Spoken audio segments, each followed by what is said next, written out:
Welcome back to my channel. कैसे हो आप लोग? आई होप आप लोग बढ़िया होगे। सो आज जो हमारा सेकंड पार्ट है क्लास 12 के फर्स्ट चैप्टर का, that is not for profit organisation, इसके अंदर हम लोग इनकम एंड एक्सपेंडिचर अकाउंट की बात करेंगे। और इनकम एंड एक्सपेंडिचर अकाउंट को समझने से पहले एक बारी मैं आपको फटाफट से रिवाइज करा देती हूँ कि हमने रिसीट्स एंड पेमेंट्स अकाउंट में क्या पढ़ा था। हमने रिसीट्स एंड पेमेंट्स अकाउंट में बोला था कि कोई भी पैसा आ रहा है, किसी भी रीजन की वजह से आपके पास पैसा आ रहा है, मतलब अगर कैश का इनफ्लो हो रहा है तो आप क्या करोगे, उसको आप डेबिट कर दोगे। और किसी भी रीजन की वजह से कैश आउटफ्लो हो रहा है तो वो क्या होता है, आपका क्रेडिट हो जाता है। अब हम समझते हैं कि हमारा इनकम एंड एक्सपेंडिचर अकाउंट क्या होता है। एंड इट्स अ रिक्वेस्ट, जिन लोगों ने मेरी पुरानी वीडियो नहीं देखी है वो जाके एक बारी देख लो, बिकॉज उसमें मैंने एक ओवरव्यू दिया था कि इनकम एंड एक्सपेंडिचर अकाउंट क्या होता है और इसमें हम क्या करते हैं। So income and expenditure account,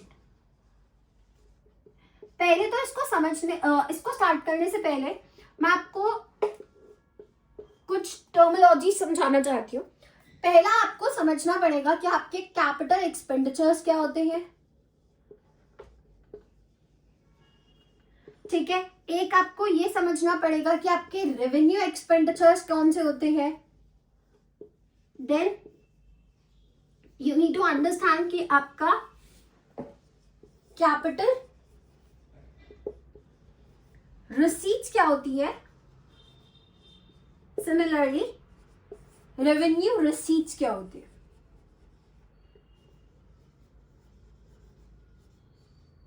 अब हम समझते हैं सबसे पहले को, that is your capital expenditure. So देखो, कैपिटल एक्सपेंडिचर का मतलब क्या है, आपने ऐसा कोई भी खर्चा किया जिसकी वजह से आपको उसका जो बेनिफिट है या उसका जो आपका काम हो रहा है या जो भी आपको उसके थ्रू बेनिफिट्स मिल रहे हैं वो 1 साल से ज्यादा के लिए मिल रहे हैं, ठीक है। अगर मैं इसके एग्जांपल दूं, मान लो मैंने लैंड परचेज किया तो मेरा वो क्या है, वो मेरा कैपिटल एक्सपेंडिचर है।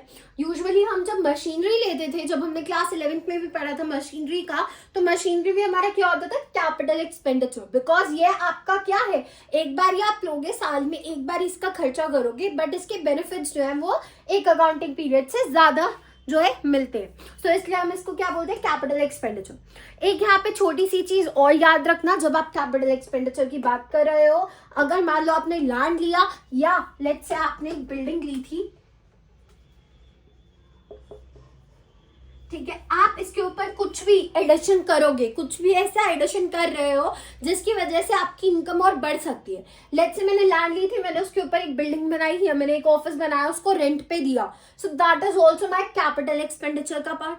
अगर मैंने बिल्डिंग ली, उसमें मैंने मान लो 1-2 फ्लोर्स और बढ़ा दिए या 1-2 रूम्स और बना दिए, तो वो मेरा क्या है, कैपिटल एक्सपेंडिचर का ही पार्ट होगा। नेक्स्ट है रेवेन्यू एक्सपेंडिचर। रेवेन्यू एक्सपेंडिचर वो एक्सपेंडिचर है जिनका जो हमें बेनिफिट मिल रहा है वो हमें सिर्फ इस पर्टिकुलर ईयर के लिए ही मिलेगा, ठीक है। जिसका बेनिफिट जो है वो इस पर्टिकुलर ईयर के लिए ही है, या वो सारे एक्सपेंडिचर जो हम लोग इनकर कर रहे हैं ताकि हम क्या है, हम क्या है, अपनी जो हमारी डेली बेसिस के जो भी हमारी एक्टिविटीज है उनको क्या है, हम केटर कर सके, तो उसे हम क्या बोलते हैं, रेवेन्यू एक्सपेंडिचर बोलते हैं। अगर इसके एग्जाम्पल दे तो हमने सैलरी पे की, ऑनरेरियम हो गया,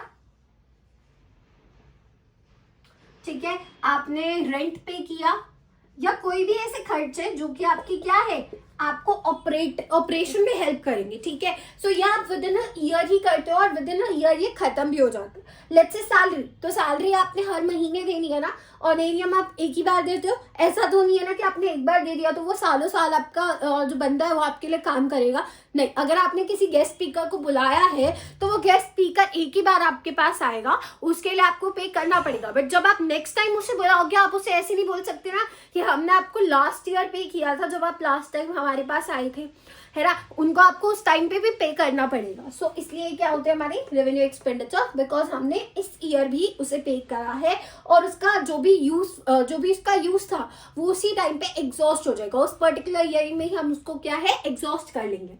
फिर हम बात करें हमारी कैपिटल रिसीट्स की, तो कैपिटल रिसीट्स जो होती है ना, ये वो रिसीट्स है, ये वो पैसे है, जो वो पैसा है या वो इनकम है जो हमें मिली है किसी स्पेसिफिक पर्पस के लिए, ठीक है। एनपीओ के हिसाब से समझोगे, नॉट फॉर प्रॉफिट ऑर्गेनाइजेशन के हिसाब से समझोगे, तो कैपिटल रिसीट्स वो रिसीट्स हैं जो कि हमें किसी पर्टिकुलर स्पेसिफिक चीज के लिए मिली है। सो अगर मैं एक एग्जांपल दूं आपको कि मान लो किसी ने हमारे ऑर्गेनाइजेशन में लाइफ मेंबरशिप फी दी है, ठीक है, लाइफ मेंबरशिप फी, अगर मैं इसका एक एग्जांपल दूं तो लाइफ मेंबरशिप फी क्या है? क्या जो मुझे पैसा मिला है क्या मैं उसको कहीं और यूज कर सकती हूँ? नहीं, मुझे उस पैसे को एज एन उसका एक फी की तरह ही काम करना पड़ेगा कि भाई मुझे उस पर्सन ने क्यों दिया, ताकि मैं उसको क्या है एक मेंबर बना लूं, लाइफ मेंबरशिप फी दिया। या फिर बिल्डिंग फंड मिला मुझे, बिल्डिंग फंड क्या हुआ कि भाई मेरे को ये जो पैसा मिला है वो बिल्डिंग बनाने के लिए ही मिला है, मैं इसे और कहीं पे यूज कर ही नहीं सकती हूँ। सो वो क्या है हमारा स्पेसिफिक पर्पस के लिए, जब हमें कुछ भी चीज मिले, कोई भी फंड मिले या कोई भी इनकम हमें किसी स्पेसिफिक रीजन की वजह से मिलती है, उसे हम क्या बोलते हैं? कैपिटल रिसीट बोलते हैं। सो स्पेसिफिकली अगर मैं बोलूँ तो यहाँ पे आएंगे आपके कोई भी, अगर मैं बहुत मतलब एक सही वर्ड बोलो इसके लिए, तो जो भी आपके स्पेसिफिक डोनेशंस होंगी वो सारी की सारी आपकी कैपिटल रिसीट्स होंगी। नेक्स्ट अगर हम बात करें रेवेन्यू रिसीट्स, रेवेन्यू रिसीट्स क्या है? वो सारे पैसा, वो सारी इनकम जो कि आपको क्या है किसी भी मतलब आपको एज एन जनरली दी गई है ताकि आप अपना क्या है ऑपरेशंस रन कर सको, ठीक है, या जिस भी पर्पस के लिए आप एग्जिस्ट करते हो, जिस भी पर्पस के लिए आपने अपना एनजीओ या नॉट फॉर प्रॉफिट ऑर्गेनाइजेशन खोला है, वो क्या है आप उसका काम कर सको, उसके लिए आपको कुछ पैसा मिला या कोई फंड्स मिले, उसे आप रेवेन्यू रिसीट बोलोगे। सो अगर मैं इसका एग्जाम्पल दूं, मान लो किसी ने मुझे एंट्रेंस फी दी थी, हमारी ऑर्गेनाइजेशन में एंट्रेंस फी दी है, या किसी ने क्या है जनरल डोनेशन कर दिया है, ठीक है, ये सारा हमारा क्या है, हमारा रेवेन्यू रिसीट्स का पार्ट होगा। सो आई होप आपको ये चारों चीजें जो है, ये चारों आपको कंसेप्ट समझ आ गए होंगे कि कैपिटल एक्सपेंडिचर क्या होता है, रेवेन्यू एक्सपेंडिचर क्या होता है, कैपिटल रिसीट्स क्या होती है और रेवेन्यू रिसीट्स क्या होती है।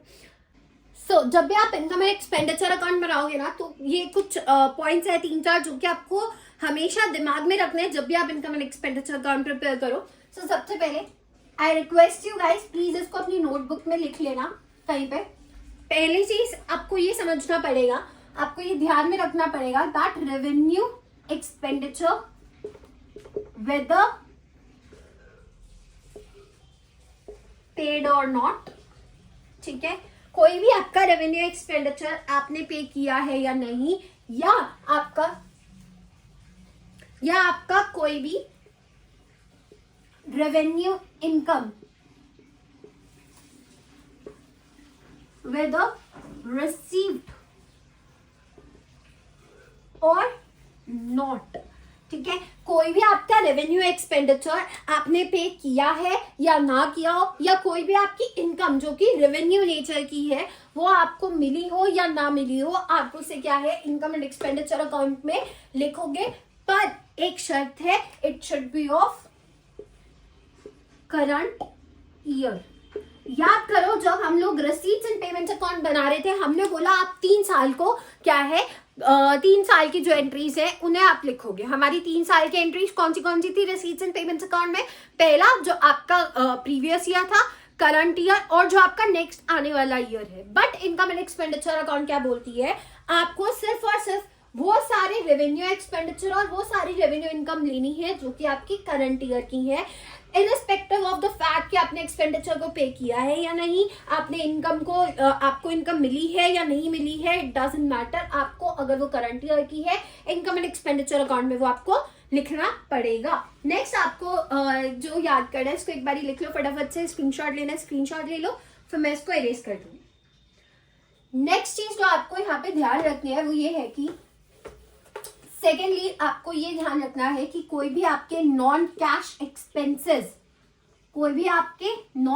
एक्सपेंसेस जितने भी होंगे वो सारे के सारे आपके क्या है इनकम एंड एक्सपेंडिचर अकाउंट में लिखा जाएगा। अगर इसका एक एग्जांपल दूं तो नॉन कैश एक्सपेंसेस होते हैं हमारे डेप्रिसिएशन या हम बोले अमोर्टाइजेशन ऑफ गुडविल होता है, या कोई भी हमारे इंटेंजिबल एसेट्स होते हैं उनका क्या होता है अमोर्टाइजेशन होता है। अब आप बोलोगे कि मैम एक बात बताओ, डेप्रिसिएशन हमारा नॉन कैश एक्सपेंस कैसे हुआ? अब देखो जब भी आप डिप्रिसिएशन करते हो, आप खुद से एक डिप्रिसिएशन का चार्ज लगा के उससे आप क्या है डिप्रिसिएट करते हो वैल्यू, बट क्या आपकी एक्चुअली में बिजनेस में से कोई पैसा जा रहा है? क्या आप जब डिप्रिसिएशन चार्ज कर रहे हो आपकी मशीनरी के ऊपर या किसी भी एसेट के ऊपर, क्या आपकी जेब में से, आपके बिजनेस में से पैसा जा रहा है? नहीं, एक्चुअल में तो पैसा नहीं जा रहा। हम बुक्स में दिखा रहे हैं कि हाँ भाई हमारे पॉकेट में से इतना इतना अमाउंट जा रहा है, बट क्या एक्चुअली में देखो क्या हमारे पैसा जा रहा है बिजनेस में से? नहीं। सो इसलिए ये क्या होते हैं, हमारे कुछ नॉन कैश एक्सपेंसेस होते हैं जिन्हें हम दिखाते तो है इस तरीके से कि इसकी अमाउंट घटी है तो हमारे बिजनेस पे इफेक्ट आ रहा है, बट एक्चुअली में हमारे बिजनेस में से कोई भी पैसा नहीं जाता है। सो इसलिए क्या है, हमारे नॉन कैश एक्सपेंसेस हो गए। अब एक लास्ट पॉइंट जो आपको ध्यान रखना है वो ये है कि थर्ड पॉइंट जो आपको यहाँ पे ध्यान रखना है, आपका कोई भी कैपिटल एक्सपेंसेस एंड कोई भी capital income and expenditure account में नहीं आएगी, वो आपका बैलेंस शीट में आएगी। कैपिटल एक्सपेंडिचर जैसे मैंने आपको बताया था कि आपने लैंड लिया, राइट, या कोई भी आपने बिल्डिंग ली है या कोई भी उसमें एड ऑन्स किए हैं, तो वो क्या है आपकी बैलेंस शीट में शो की जाएगी, आपका capital expenditure. And capital income जो है ये आपका कोई भी स्पेसिफिक पर्पस की वजह से आपको कुछ भी मिला था, जैसे मैंने आपको बताया था ना भी कि स्पेसिफिक डोनेशंस, तो वो भी आपका क्या है यहाँ पे नहीं आएगा, वो भी आपका इनकम एक्सपेंडिचर अकाउंट में नहीं आता है। उसके लिए हम लोग बात करेंगे कि वो बैलेंस शीट में आएगा और किस तरीके से हम शो करेंगे capital expenditure and capital income को। आई होप आपको ये क्लियर हुआ होगा। अब हम एक छोटा सा क्वेश्चन करेंगे और एक बार हम लोग फॉर्मेट देखते हैं कि इनकम एक्सपेंडिचर अकाउंट का फॉर्मेट क्या होता है, फिर मैं आपको एक क्वेश्चन कराऊंगी ताकि आपको समझ आ जाए कि किस तरीके से आप करोगे। ठीक है, चलो अब इसका एक फॉर्मेट देखते हैं। इसमें कुछ हमारी जो हमारी कुछ इसमें एडजस्टमेंट्स भी होती है, वो हम लोग एक बारी जब बैलेंस शीट खत्म कर लेंगे उसके बाद मैं आपको जो है एडजस्टमेंट समझाऊंगी। अभी मैं बहुत बेसिक से चल रही हूँ आपके साथ कि एक एक स्टेप करके आपको जो है थोड़ा सा हार्ड लेवल पे लेकर जाऊंगी। अभी हम इजी से स्टार्ट करेंगे ताकि आपकी एक बेसिक अंडरस्टैंडिंग बन जाए। अगर आपको ये इनकम एंड एक्सपेंडिचर अकाउंट और बैलेंस शीट जिस तरीके से मैं अभी करा रही हूँ उस तरीके से समझ आ गया तो जो भी एडजस्टमेंट्स है वो बहुत इजीली आप कर लोगे। ठीक है, so it's a request, please ध्यान से सुनो, ध्यान से समझना कि मैं क्या बोलना चाह रही हूँ। ठीक है, सो अब हम लोग एक इसका मैं आपको फॉर्मेट बनाती हूँ। इसमें भी मैं आपको जो भी आपको एंट्रीज बता रही हूँ अगर आप इसे ही अच्छे से कर लोगे तो आपको इनकम एंड एक्सपेंडिचर अकाउंट बनाना आ जाएगा। So income and expenditure account का हम फॉर्मेट देखते हैं। सबसे पहले यहाँ पे आएगा name of the organisation,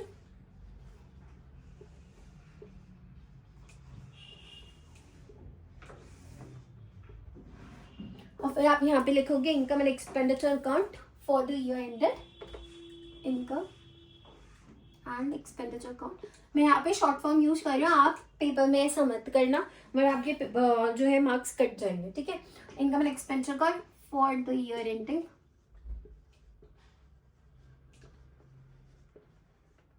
2024 limit. ठीक है, अब देखो यहाँ पे आपका again debit credit T shape account है,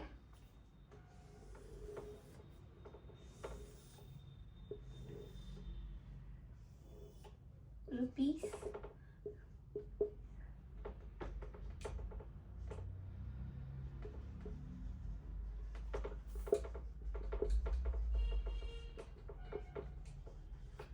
ठीक है। सो जितने भी आपके खर्चे हैं वो डेबिट होंगे, या कोई भी आपके लॉसेस होंगे तो वो डेबिट होंगे, और जितनी भी गेन्स और इनकम्स हैं, जितना भी गेन प्रॉफिट इनकम है वो सारा क्या है, क्रेडिट होगा। अब देखना है यहाँ पे सबसे पहले हम क्या करते हैं, हम एक्सपेंडिचर की तरफ को समझते हैं। सबसे पहले आ गया आपका 2 सैलरीज, लेट्स से हमने सैलरीज पे की। ठीक है, सो हमने 2 सैलरीज लिखा। अब यहाँ पे आप डायरेक्टली सैलरीज करके नहीं लिखोगे। ठीक है, अब आपने क्या करना है, आपने यहाँ पे पहले इसका ओपनिंग बैलेंस लिखना है, सैलरीज का कितना आपको ओपनिंग बैलेंस गिवन था वो आपने यहाँ पे लिखा। ठीक है, इसके बाद आप क्या करोगे, इसमें ऐड कर दोगे जो भी आपका आउटस्टैंडिंग था eight the end of the year. ठीक है, जो भी आपका आउटस्टैंडिंग था एट द एंड उसे आप ऐड कर दो।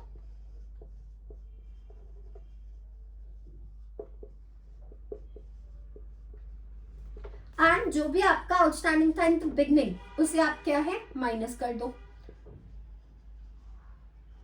ऐसा क्यों किया गया आप समझना, मैंने आपको बोला था कि जो आपका प्रीवियस ईयर का जो भी आपके पास दिया हुआ है वो आपका इसमें ऐड नहीं होगा। सो जो भी मेरे मान लो मैंने सैलरी पे करनी थी पिछले साल, ठीक है 20,000 रुपए, बट मैंने इस बार और जो मेरी सैलरीज है वो मैंने पे नहीं की थी, ठीक है, तो मेरे पास 20,000 क्या है सैलरीज आउटस्टैंडिंग है। सो मैं क्या करूंगी, जो मेरे पास आउटस्टैंडिंग था इन द बिगिनिंग वो क्या था 20,000, वो मैं यहाँ से माइनस कर दूंगी, और जो एट द एंड है वो मेरा क्या होगा, जो मेरा eight the end of the salaries जो भी मेरी आउटस्टैंडिंग है वो मतलब कि मेरे क्या है इस साल की सैलरी थी, मतलब 2024 की सैलरी थी, तो उसे मैं क्या है ऐड कर दूंगी। सिंपल, कोई भी एक्सपेंसेस जो कि आपको पिछले साल का दिया है उसे आप माइनस कर दो, that is outstanding in the beginning, वो आपका माइनस हो जाएगा, और जो outstanding at the end of the current year रहेगा वो आपका यहाँ पे क्या है ऐड हो जाएगा। सिंपल है, कुछ भी इसमें ज्यादा सोचना नहीं है, कोई भी मुश्किल नहीं है इसमें। अब देखना नेक्स्ट, मान लो मैंने रेंट पे किया, to rent, next we have to, मान लो अब आपका इंश्योरेंस प्रीमियम है तो आप उसको कैसे करोगे, to insurance premium,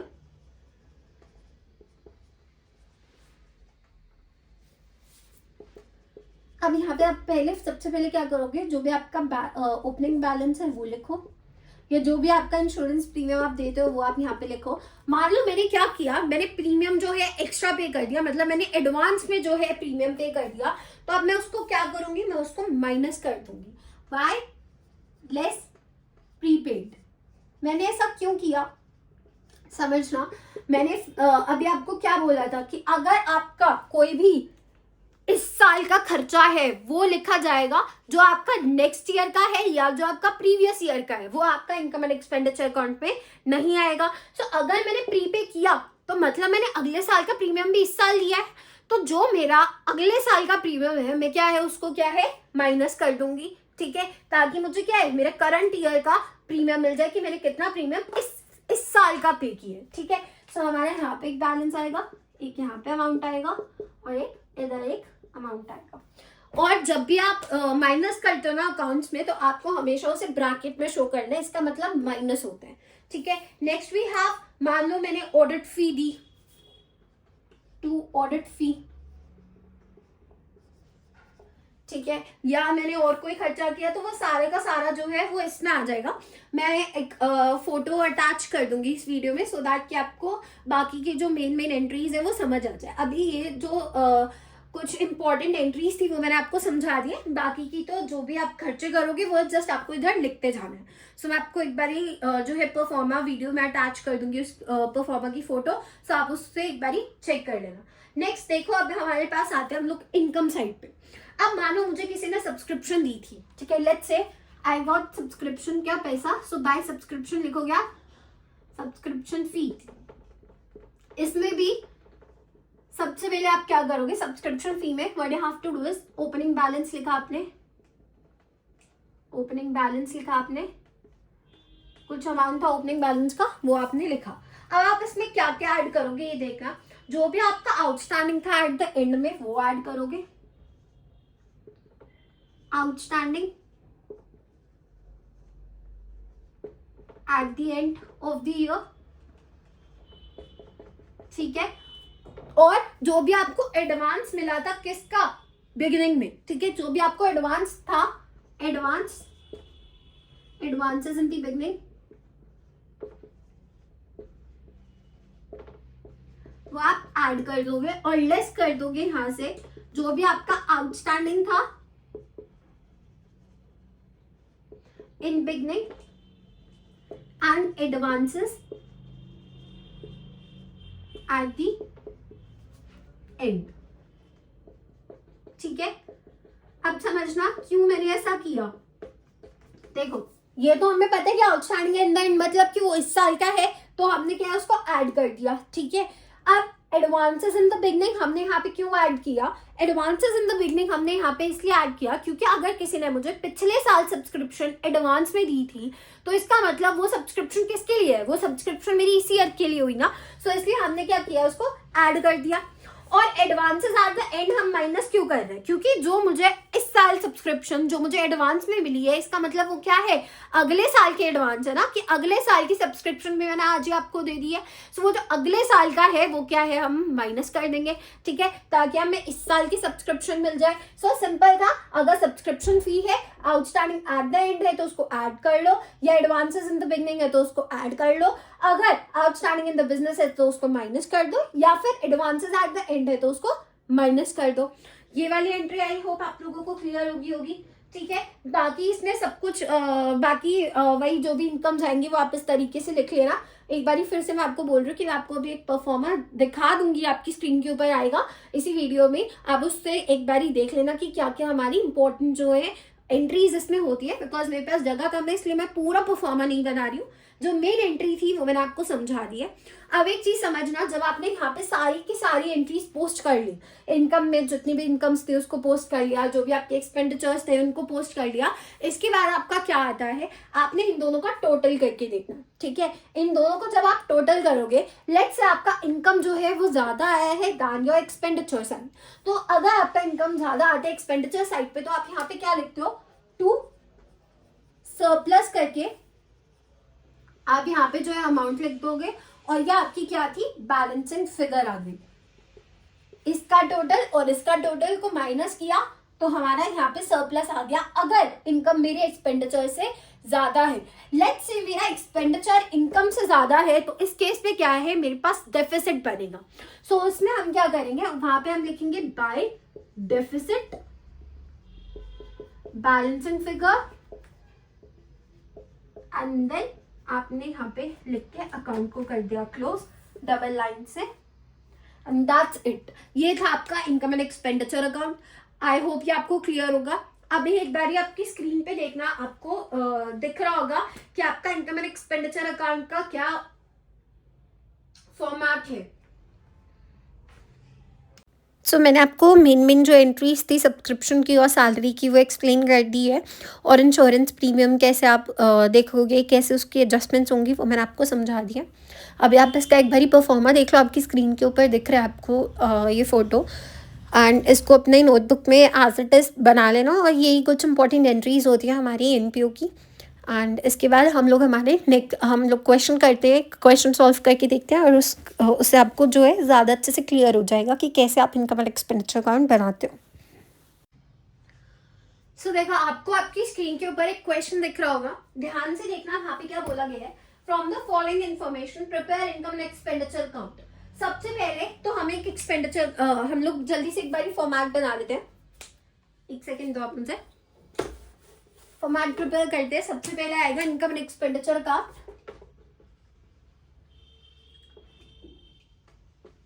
income and expenditure account for the year ended.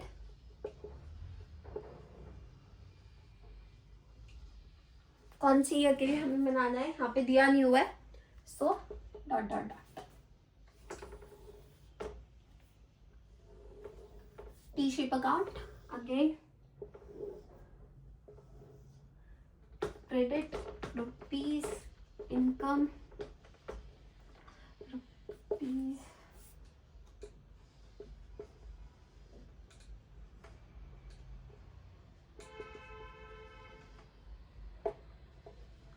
ठीक है, ये बना दिया आपने। अब सबसे पहली जो एंट्री है वो हमारी क्या कहती है, देखना क्वेश्चन में देखना, आपको फी कलेक्टेड हुई थी जिसमें 80,000 आपका प्रीवियस ईयर का है, ठीक है, एंड टोटल आपके पास फी जो है वो है 3,80,000 की।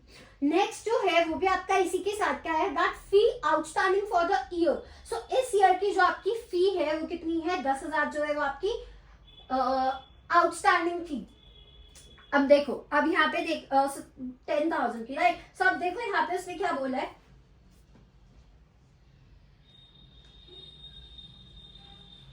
फीस क्या होती है आपकी, ध्यान से देखना, फीस क्या होती है आपकी, फीस आपकी इनकम है। सो आप क्या करोगे, यहाँ पे आप लिखोगे बाय फीस, कितने की फी आपके पास, 3,80,000 की फीस जो है वो आपको मिली थी। सो पहला आप यहाँ पे क्या लिखोगे, 3,80,000 जो कि आपकी क्या है, ओपनिंग बैलेंस था। अब यहाँ पे उसने बोला है कि आपको प्रीवियस ईयर का जो है वो आपकी क्या है, आपके प्रीवियस ईयर का 80,000 आपके पास अभी जो है आउटस्टैंडिंग है और इस साल का 10,000 है। सो मैं यहाँ पे क्या करूंगी, I will add outstanding at the end, that is my 10,000। So मेरी वैल्यू बन जाएगी यहाँ पे 3,90,000, राइट। और लेस कर दूंगी मैं यहाँ पे outstanding in beginning, that is my 80,000, right. तो यहाँ पे आ जाएगा 3,10,000 रुपीज, ठीक है। आई होप ये वाली आपको एंट्री समझ आई होगी कि मैंने कैसे की है। अब आ जाओ दूसरा, वो कहता है कि आपने सैलरी पे की है including 3,000 from the previous year, ठीक है। सबसे पहले तो 2 सैलरीज आ जाएगा और मेरी कितने की सैलरीज का मेरे पास ओपनिंग बैलेंस है, तो मेरे पास ओपनिंग बैलेंस दिया सैलरीज का 28,000 रुपीज, तो मैं यहाँ पे 28,000 लिख देती हूँ, ठीक है। अब उसने बोला कि इसमें मेरे पास जो है 3,000 रुपये प्रीवियस ईयर का है और नेक्स्ट एंट्री देखो फोर्थ वाली, वो कहते हैं salary outstanding at the end of the year is 1,000। मतलब जो मेरी 1,000 की सैलरी जो आउटस्टैंडिंग है, that means it is outstanding at the end of the year. कितना है 1,000, वो मैं इसमें ऐड कर दूंगी, तो मेरे पास आ गया 29,000। और यहाँ पे एक और चीज दे रखी है कि आउटस्टैंडिंग जो मेरा प्रीवियस ईयर का था, that means outstanding in the beginning कितना है मेरे पास, आउटस्टैंडिंग इन द बिगनिंग मेरे को दे रखा है 3,000 रुपीज, जो कि मैं यहाँ पे माइनस कर दूंगी। So our answer will be 26,000, really sorry, क्या आ जाएगा यहाँ पे आंसर 26,000। इसके बाद फिफ्थ कहता है कि हमारी कुछ एंटरटेनमेंट एक्सपेंसेस हुए, सो यहाँ पे आ जाएगा अगेन 2 एंटरटेनमेंट एक्सपेंसेस। कितने के थे हमारे एंटरटेनमेंट एक्सपेंसेस, 3,000 के, राइट। नेक्स्ट हमारे पास आ गया tournament expenses, again 2 tournament expenses. इस पे हमारे अराउंड 12,000 रुपीज खर्च हुए हैं। Next we have meeting expenses 18,000 के, तो यहाँ पे आ जाएगा 2 मीटिंग एक्सपेंसेस, 2 मीटिंग एक्सपेंसेस 18,000 के, ठीक है। ऐसे ही हम लोग क्या है नेक्स्ट करेंगे 2 ट्रैवलिंग एक्सपेंसेस, वो भी आपका इधर आ जाएगा, ठीक है। मीटिंग एंड ट्रैवलिंग इसी में आएगा, 2 ट्रैवलिंग एक्सपेंसेस। ट्रैवलिंग एक्सपेंसेस कितने के हैं मेरे पास, तो है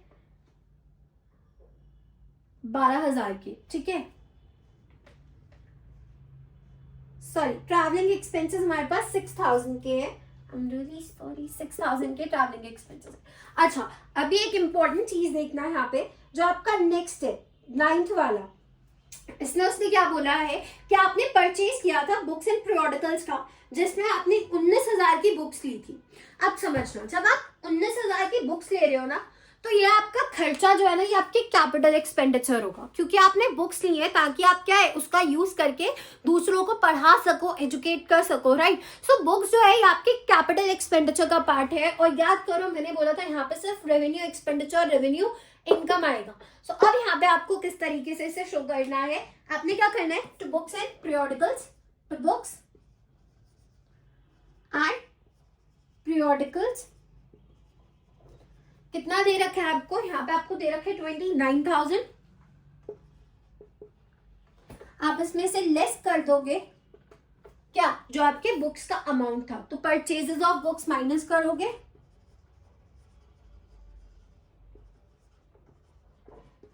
कितने की ली थी हमने 19,000 की, दैट मीन्स यहाँ पे सिर्फ और सिर्फ 10,000 रुपए आएगा।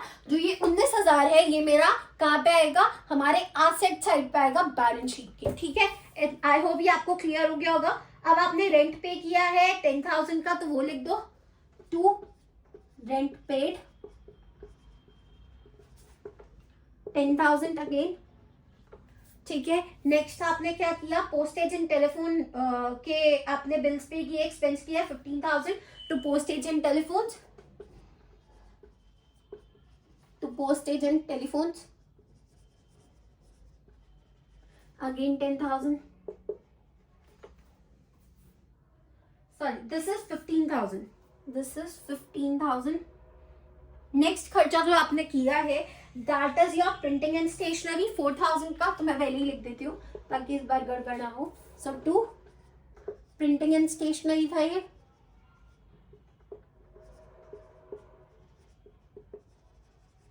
And lastly you have donation receipt. तो देखो डोनेशन जो है वो आपका एक्सपेंडिचर नहीं है, वो आपकी इनकम है। अब डोनेशन जो है यहाँ पे कुछ बोला नहीं है कि जनरल है या स्पेसिफिक है, तो हम इसे जनरल लेके चलेंगे। तो यहाँ पे आ जाएगा बाय डोनेशन, और डोनेशन कितने की मिली है हमें, डोनेशन मिली है भाई 20,000 की। तो आपको क्लियरली दिख रहा है कि भाई इसका टोटल करो और इसका टोटल करो तो इसका ज्यादा आएगा, दैट इज 3,30,000। तो इसका मतलब हमारे पास क्या है, सरप्लस हुआ 3,30,000 पैसा अंदर है भाई हमारे पास, है ना, इसके हिसाब से। तो चलो टू सरप्लस आप लिख दोगे, सरप्लस में इसका टोटल करोगे तो आपका आंसर आ जाएगा 2,26,000 जो है यहाँ पे आपके पास कम पड़ रहे हैं, 2,26,000 सरप्लस में है वो, 3,30,000 टोटल आ गया आपका। ठीक है, आई होप ये आपको आपको समझ आ गया होगा। और यहाँ पे हमारा इनकम एंड एक्सपेंडिचर अकाउंट जो है वो खत्म होता है। अब हम नेक्स्ट में बैलेंस शीट समझेंगे कि बैलेंस शीट कैसे बनाते हैं, उसमें क्या क्या जो है चीजें आप इंक्लूड करते हो। ठीक है, सो इसको एक बार फटाफट से नोट डाउन कर लो, इसका स्क्रीनशॉट लेना है तो स्क्रीनशॉट ले लो। एंड आई रिक्वेस्ट यू कि जिन लोगों ने भी मेरी रिसीट्स एंड पेमेंट्स अकाउंट वाली वीडियो नहीं देखी है वो देखना, फिर इसको स्टार्ट करना, क्योंकि अगर आप उसको नहीं समझोगे और डायरेक्टली इस पे आ जाओगे तो ये बहुत ज्यादा क्या है, कंफ्यूजिंग हो जाएगा, आपको समझ नहीं आएगा। ठीक है, सो आई होप आपको आज की वीडियो अच्छी लगी होगी। एंड इट्स अ रिक्वेस्ट यार, वीडियो देखते हो तो यार लाइक भी कर दिया करो और शेयर भी कर दिया करो। ठीक है, आप लोग सपोर्ट करोगे तो मेरा और मन करेगा कि मैं आपके लिए वीडियोस बनाऊं और अच्छा कंटेंट लेकर आऊं। So till then take care, bye bye.